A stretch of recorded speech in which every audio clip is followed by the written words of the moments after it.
ছয় প্রকারের নারী বিনা হিসেবে জাহান্নামে চলে যাবে। তারা কারা? হতে পারে আত্মীয়, হতে পারে আত্মার মেয়ে, হতে পারে আত্মার মা, হতে পারে আত্মার বোন। তবে এই ছয় প্রকার নারীরা কারা বিনা হিসেবে জাহান্নামে চলে যাবে জানতে হবে। কেননা দেখা যাচ্ছে কি আত্মারও নিজেরাও জাহান্নাম থেকে বাঁচতে হবে, অন্য কেউ জাহান্নাম থেকে বাঁচতে হবে। তাই ভিডিওতে একটা লাইক কমেন্ট করে দেন, যাতে করে ভিডিওটা সবার কাছে পৌঁছে যায়, অন্য মানুষরাও জানতে পারে যে কোন কোন নারীগুলো জাহান্নাম থেকে বাঁচতে পারে। হুজুর করিম সাল্লাল্লাহু আলাইহি ওয়াসাল্লাম একদিনকে তিনি তার রুমে বসেছিলেন মন খারাপ করে। তখন হযরত ফাতেমা রাদিয়াল্লাহু তাআলা আনহা এবং হযরত আলী রাদিয়াল্লাহু তাআলা আনহু ঘরে প্রবেশ করলেন। ঘরে প্রবেশ করার পর দেখলেন হুজুর করিম সাল্লাল্লাহু আলাইহি ওয়াসাল্লাম মন খারাপ হয়ে ঘরে বসে রয়েছেন। তখন জিজ্ঞাসা করা হলো যে আপনি মন খারাপ হয়ে বসে রয়েছেন কেন? তিনি বললেন যে আমি মিরাজে দিয়ে দেখলাম, জাহান্নামে দেখলাম যে অধিকাংশ উম্মতগুলোই আমার জাহান্নামে হয়ে যাচ্ছে, আর তার থেকে বেশি অধিকাংশ জাহান্নামে হয়ে যাচ্ছে নারীরা। অর্থাৎ বিনা হিসেবে যে ছয় প্রকার নারীরা জাহান্নামে হয়ে যাবে, আজকে জানবো আমরা কারা সে বিনা হিসেবে যে সব ছয় প্রকার নারীরা জাহান্নামে চলে যাবে। এক নম্বরে রয়েছে ওইসব নারীরা যারা সৌন্দর্যের জন্য চুলকে খোলামেলা রাখে, অর্থাৎ নিজের সৌন্দর্যকে দেখানোর জন্য বাহিরে হোক বা যে কোনো পরপুরুষকে তারা সৌন্দর্যের জন্য প্রকাশ করে চুলকে দেখিয়ে বেড়ায় মানুষকে।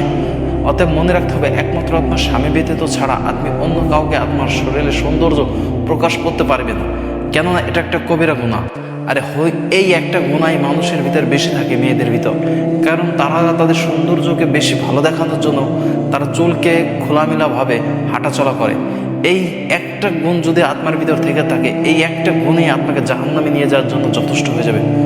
অতএব এই যে খোলা চুল, এই খোলা চুলে আত্মারা থাকা যাবে না। কাল হাসরের ময়দানে এই খোলা চুল, প্রত্যেকটা চুল সাপ হয়ে আত্মাকে কামড়াইতে তালে থাকবে। তাহলে ভাবুন তো যে আত্মার মাথায় কত লক্ষ লক্ষ চুল, সেই চুল একটা আজকে আপনি সামান্য দুনিয়ার সৌন্দর্য চাকচিমুকার জন্য মানুষকে দেখিয়ে বেড়াচ্ছেন।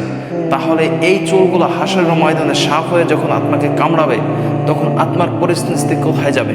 আত্মার অবস্থা তখন কোথায় হবে? তাহলে কি একটিবার চিন্তা করে দেখেছেন যে এইটা সাধারণ ভুলের জন্য, শুধুমাত্র মানুষকে সৌন্দর্য দেখানোর জন্য আজকে আপনি জাহান্নামে হয়ে যাচ্ছেন? অতএব এইটা ভুল থেকে আপনাকে সর্বপ্রথম রক্ষা করতে হবে এবং এই ভুল থেকে আপনাকে সর্বপ্রথম হেফাজত থাকতে হবে। 2 নম্বর হলো কথায় গালাগালি, মানে কটূক্তি করা এবং গালাগালি করা। এক পদের মেয়েরা আছে কোথায় কোথায় গালাগালি এবং কটূক্তি করে, একে অপরের কান বোচা করে, একে অপরের সাথে দেখা যাচ্ছে যে 2 জন মানুষ থাকা সত্ত্বে, 3 জন মানুষ থাকা সত্ত্বে এখান থেকে যদি একজন মানুষ উঠে যায়, ওই মানুষটা নিয়ে বদনাম তারা সমালোচনা করা শুরু করে দেয়। এরকম একে অপরের সাথে কান ঘষাঘষি করা, কেননা দেখা যাচ্ছে এটা নারীদের ভিতরে বেশি স্বভাব গুণ থাকে। দেখা যাচ্ছে পাড়া প্রতিবেশী মানুষের সাথে তার স্বামীর নামে বদনাম করা, এই সেইভাবে তারা সবসময় গালি বন্ধ করে থাকে, অর্থাৎ কটূক্তি করে থাকে। এই বদ অভ্যাসটাও যদি আত্মার ভিতর থেকে থাকে, তাহলে বললাম এই একটা বদ অভ্যাসে আপনাকে জাহান্নামে নিয়ে যাওয়ার জন্য যথেষ্ট। অতএব এই বদ অভ্যাস থেকে আপনাকে হেফাজত থাকতে হবে এবং অন্যদেরকেও আপনার হেফাজত করতে হবে। অতএব এইসব খারাপি কাজ থেকে সবসময় নিজেকে হেফাজত রাখার চেষ্টা করবেন। 3 নম্বর হলো স্বামী থাকার পরও পরকীয়া করে। অর্থাৎ দেখা যাচ্ছে কি স্বামী থাকা সত্ত্বেও তারা পরকীয়া করে, স্বামীর সাথে স্বামী থাকা সত্ত্বেও তারা খারাপ ব্যবহার করে।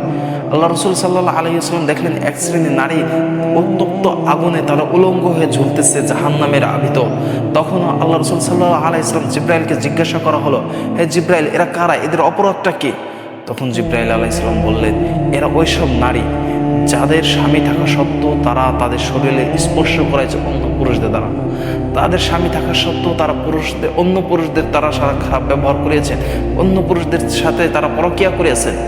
এইসব তারা, অর্থাৎ এই যে আত্মার উত্তপ্ত আগুনের ভিতর, জাহান্নামের যে আগুন, সেই আগুনের ভিতরে আত্মাকে কলম উলঙ্গ করে রেখে দেওয়া হবে।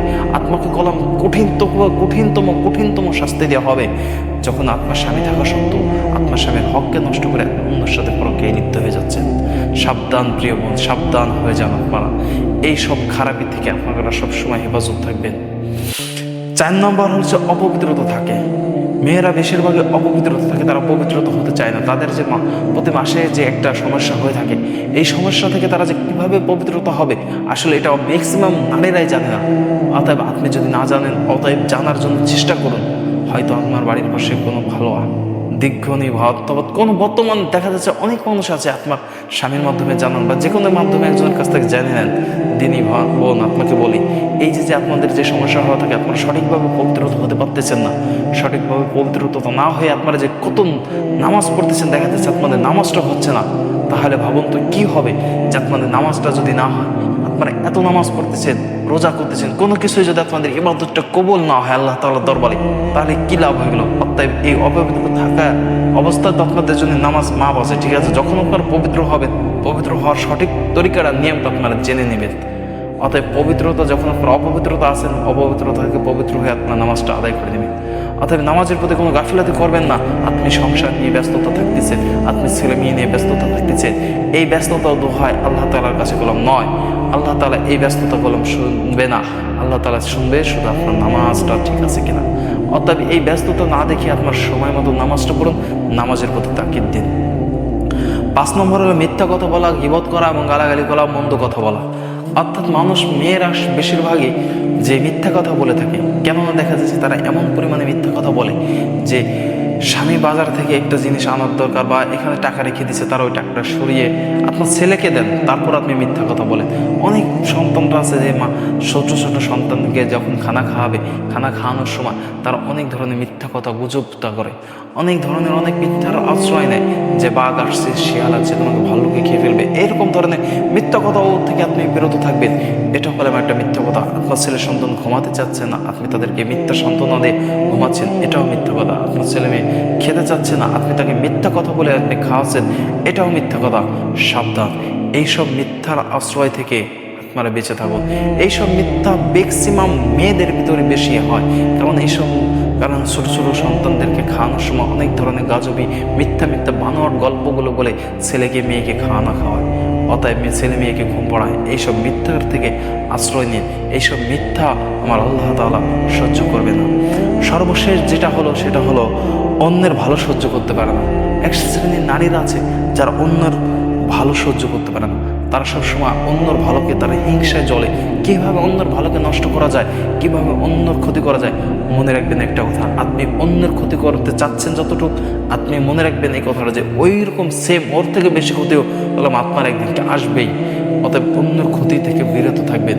অন্য যেভাবে সে ভালো আছে আলহামদুলিল্লাহ থাকুক, তাকে আপনি সহ্য করতে পারতেছেন না, তার ভালো থাকাকে আপনি ভালো রাখতে পারতেছেন না, এটা থেকে বললাম আপনি বিরত থাকবেন। অর্থাৎ যে 6টি গুণ বললাম, এই 6টি গুণ যদি কোনো নারীর ভিতর থেকে থাকে বা এর একটি গুণও যদি থেকে থাকে, আপনি বললাম বিনা হিসেবে জাহান্নামে চলে যাচ্ছেন। আর যদি আপনি না জেনে থাকেন, না জেনে এতদিন করেছেন, এখন আল্লাহ তাআলার কাছে মাপ চান। খাস দিল আল্লাহ তাআলার কাছে মাপ চেয়ে নতুন করে আপনি আপনার জীবনকে আবার শুরু করুন। আল্লাহ তাআলা তো রহিম, আল্লাহ তাআলা তো রহমান, আল্লাহ তাআলা সমস্ত গুনাহকে আপনার মাফ করে দেবে। নিষ্পাপ শিশুর মতন আল্লাহ তাআলা আপনাকে বানিয়ে দেবে। আপনি আপনার সমস্ত গুনাহকে আল্লাহ তাআলার কাছ থেকে মাপ চেয়ে নেন। অতএব আপনি যদি এই বদ অভ্যাসের একটি অভ্যাস যদি আপনার ভিতর থেকে থাকে, এই বদ অভ্যাস নিয়ে যদি আপনি ওই কবরে হয়ে যান, তাহলে ভেবে নিয়ে আপনার জন্য কলম জাহান্নাম তৈরি হয়ে গেছে। এই 6টি গুণ যে কোনো নারীর ভিতরে থাকে। অতএব আত্মাকে নিজেও বাঁচতে হবে, অন্যকেও বাঁচাইতে হবে জাহান্নাম থেকে। এই অন্যকে দেখার সুযোগ করে দেন এই ভিডিওটা, যাতে করে অন্য মানুষও এই জাহান্নাম থেকে অর্থাৎ জাহান্নামের আগুন থেকে বাঁচতে পারে। এই 6টি গুণ যদি কোনো নারীর ভিতর থেকে থাকে, তাহলে তারা কলম বিনা হিসেবে জাহান্নামে চলে যাবে। অতএব আজকে আপনার বোন, আজকে আপনার মেয়ে, আজকে আপনার মা, আজকে আপনার ভাগ্নে, যেই হোক না কেন, আজকে দেখুন আপনি যে তারা এই যে 6টি গুণ, এই 6টি গুণের ভিতরে সে কোন গুণটি, সে কোন বদ অভ্যাসটা তার ভিতর আছে। এই যে 6টি যে বদ অভ্যাস, এই বদ অভ্যাসটা তার ভিতর কোনটা আছে, তাকে সেটা ছেড়ে দিতে বলেন। যে হয়তো এইটা হয়ে যেতে পারে তোমার জন্য জাহান্নামের একটা খুঁটি, জাহান্নামের একটা গর্ত। অতএব তুমি এই বদ অভ্যাসগুলো ছেড়ে দাও। এই বদ অভ্যাস ছেড়ে দিয়ে আল্লাহ তাআলার কাছে তওবা করো। আল্লাহ তাআলার কাছে তওবা করে তুমি তোমার নতুন জীবনকে শুরু করো। হতে পারে আল্লাহ তাআলা তোমাকে মাফ করে দিয়ে নিষ্পাপ মাসুম বাচ্চার মতন বানিয়ে দেবে। অতএব এই 6টি গুণ নিজের ভিতর থাকলেও নিজের ভিতর থেকেও সরিয়ে ফেলতে হবে, অন্যের ভিতর থাকলে অন্যের ভিতর থেকেও সরানোর জন্য তাকে তাকিদ করতে হবে যে প্রিয় বোন বা যেই হোক না কেন, যে তুমি তোমার এই 6টি গুণ বা তোমার এই গুণটি খারাপ, এই গুণটি কলম জাহান্নামের খুঁটি হয়ে যাবে, তুমি জাহান্নামের গর্তের ভিতর তুমি পড়ে যাচ্ছ। এই গুণগুলো তুমি তোমার জীবন থেকে সরিয়ে দাও। সরিয়ে নিয়ে তুমি তোমার রাসূল করিম সাল্লাল্লাহু আলাইহি ওয়াসাল্লামের আদর্শ মোতাবেক জীবনকে গঠন করো। দুনিয়া এবং আখিরাতে উভয় জাহান্নামে তুমি ভালো থাকবে।